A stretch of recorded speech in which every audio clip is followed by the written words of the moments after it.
ஹரி ஓம். So இன்று ஸ்ரீருத்ரம் 11வது விபாகம், தமிழ் மொழிபெயர்ப்பு பதப்பிரிவுகள். அதுக்கு முன்பாக எல்லோரும் இன்புற்று இருப்பது நினைப்பதே அல்லாமல் வேறொன்றும் அறியேன் பராபரமே. தாயுமானவர். தீர்காயுஷ்மான் பவ, ஸ்திரீபியக தீர்க சுமங்கலி பவ, சர்வமங்களானி அபிவிருத்திர் பவதோ. இந்த வாசகம் எப்படி வருது? இந்த வாசகத்தினுடைய ரிஷி யாரு? நாரதர் தான். 10, 11, 12 எல்லாமே நாரதர் தான். அனுஷ்டுப் சந்தஸ் 7 சந்தஸ் சொல்லினா இல்லையா? காயத்ரி, உஷ்ணுப்பு, அனுஷ்டுப்பு, பிரகதி, பங்கி, கிருஷ்டுப்பு, ஜெகதி. இதுல அனுஷ்டுப் சந்தஸ். தேவன் ருத்ரன் தான். வசுருத்ர ஆதித்ய ஸ்வரூபானாம். அது மாதிரி வசு 8, ருத்ரன் 11. ருத்ரன் தேவனே இருக்கான். 11 விதமா அவ இருக்கா. ஆதித்யன் 12 இருக்கா. அப்ப 31. ஒன்னு பிரஜாபதி, ஒன்னு தேவேந்திரன். இப்படிதான் அந்த வேதத்துல 33 தேவன்மார்கள் கூறுவார்கள். அப்ப இந்த ஸ்லோகத்தை பார்க்கலாம். அவதத்ய தனுஸ்த்வகும் சஹஸ்ராட்சசதேஷுதே நிஷீர்ய சல்யானாம் முகா சிவோ நஸ் சுமனா பவா. அர்த்தம் பார்க்கலாம். அவ தத்து அவதத்யன்னு வரும்.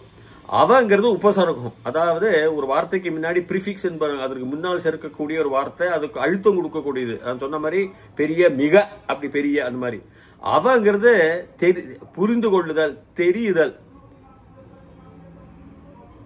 புரிதல். அகம் அவகச்சாமி, எனக்கு புரிஞ்சது. சக அவகச்சத்தை, அவனுக்கு புரிஞ்சுது. அதான் அவ தெரிந்து கொள்ள. தத்து அது, தட், எந்த அப்படின்னு ஒரு வார்த்தை போடுறார் அந்த ரிஷி. அவதத்ய தனுஸ்துவம். தனுஹு பிளஸ் துவம். தனுஹுங்கிறது என்னது? வில்லு, அம்பு. அந்த நான் கயிறு, வில்லுடைய கயிறு, நான், வில்லுடைய நான். இப்ப அம்பு தனுஹு, தனுஷ் அந்த வில்லு. துவம் நீ. சஹஸ்ராட்ச 1000 கண்ணுடையவர். அவ தது தனுஹு துவம் நீ. துவம் யுவாம் யூயம், துவாம் துவா யுவாம் வாம் யுஷ்மான் வக அப்படின்னு வரும் தமிழ்ல. ஒருமை, இருமை, பன்மை. சோ துவம் பிரதமா விபக்தி, முதல் விபக்தி நீ. சோ அவ தத்ய தனுஸ்துவம் சஹஸ்ர அக்ஷக அவருக்கு 1000 கண்கள். சத இஷு தே. சதங்கிறது 100 தான். வேற சார்த்தப்படக்கூடிய அர்த்தங்கள் தான் இருக்கலாம். பட் சத இந்த இடத்துல 100. இஷுனா அம்பு.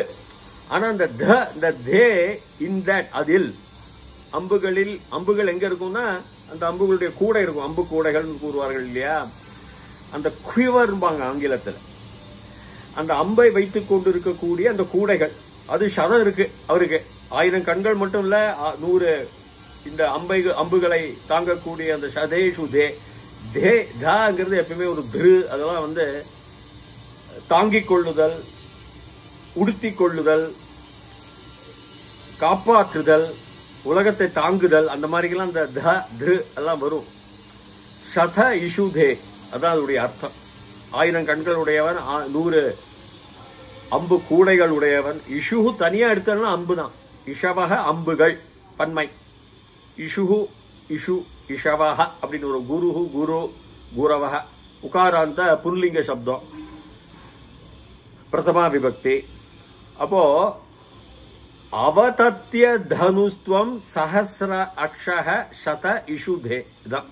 தே தான் சொல்றது உடுத்திக் கொள்ளுதல், தாங்கிக் கொள்ளுதல், வைத்துக் கொள்ளுதல் உடம்பில், அப்படிலாம் அர்த்தங்கள் வரும் அதுக்கு. இந்த தாங்கிறது பெரிய பெரிய அர்த்தம் இருக்கு.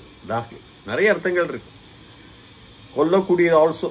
நிதன பதயே, நிதனம்ங்கிறது ஹரம் தான். தா. சோ அதனால அவதத்ய தனுஹு துவம் சஹஸ்ர அக்ஷக சத இஷுதே நிஷீர்ய சல்யானாம் முகா சிவோ நஸ் சுமனா பவ. நீ ஷீரிய. நீங்கிறது திருப்பி உபசர்க்கம் தான். திருப்பியும் திருப்பியும், புனக புனக, அகெயின் அண்ட் அகெயின், அதுக்கு நீ போடுவான். ஷீரிய இருக்கப்பட்ட என்னன்னா அழிக்கக்கூடியது இந்த அம்பு. அழிக்கப்படுவது, அதுவும் அழிந்து போகும், அது அழிக்கவும் செய்யும்.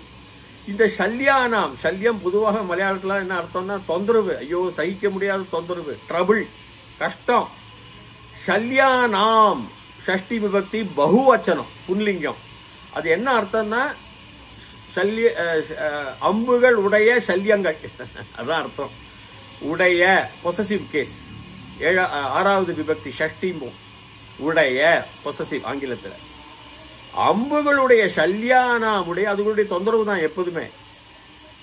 நிஷீரிய சல்யானா முகா சிவ, அந்த முகம் இருக்கு பாருங்க அம்புகளுடைய இந்த கூர்மை, இந்த மொனை. சிவக மாதிரி சுமனா பவ, சிவக உன்முகம்தான் இருக்கணும்.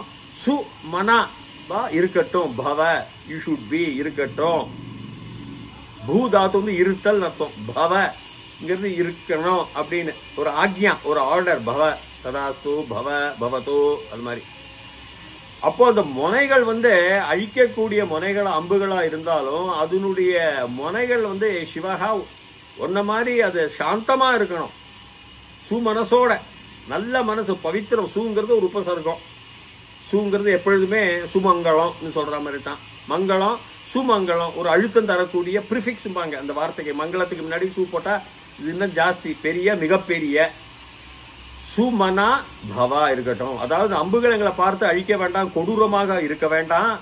அது உன்னுடைய முகம் மாதிரி சாந்த குணத்தோட அந்த அம்புகள் இருக்கட்டும், அந்த அழிக்கக்கூடிய அம்புகள் இருக்கட்டும். சல்யங்கள் அது தர வேண்டாம். சல்யானம்ங்கிறது அம்புகளையும் குறிக்கும், அந்த அம்புகளால் வரப்பட்ட அந்த தொந்தரவுகளையும் கொடுமைகளையும் குறிக்கும். இந்த காலத்துலதான் அவங்க வந்து என்னன்னா அம்புனா சாதாரண அம்பு இருந்து அதை போய் அடிக்கிற மாதிரி இல்லை. அது இந்த வேத மந்திரங்களோட சொல்றதுனால அந்த ஃப்ரீக்வன்சி, அந்த அலைவரிசைகளோட அதை சேர்ந்து அதோடைய சக்தி கூடுதலாகிவிடும். எப்படி ரடார் சக்தி மாதிரி. இப்போ ரடார்லாம் ஒரு குறிப்பிட்ட அலைவரிசையில் அது போறது. ரடார்லாம் போய் திரும்பி அடி வருது, அதெல்லாம் அதே மாதிரி தான் அவங்க திருப்பியும் பெற்றுக்கொள்வார்கள் அந்த அம்புகளை. ரடாருங்கிறது இப்போ நான் அடிக்கிறேன்னா ரடார் அடிச்சு எனக்கு சிக்னல் அங்கேருந்து வரும். திரும்பி என்னுடைய ஒரு விமானத்தில் பயணம் பண்றேன், ரடார் அடிக்கிறேன்னா ரடாருங்கிறது அலைவரிசை. அது ஒரு பெரிய விஞ்ஞானம் இல்லையா, இப்பொழுது நவீன விஞ்ஞானம். திரும்பி வர மாதிரி இந்த அம்புகளும் திரும்பி வருமா. அந்த மந்திரங்களை சொன்னா அந்த ஏற்கக்கூடிய அந்த அலைவரிசையில போய் அது அவ்வளவு தொந்தரவு பண்ணலாம். அதான் பிரம்மாஸ்திரம், வருணாஸ்திரம், நாகாஸ்திரம் எல்லாம் சொல்லுவார், திருப்பி பெற்றிருப்பார்கள் அவர்கள்.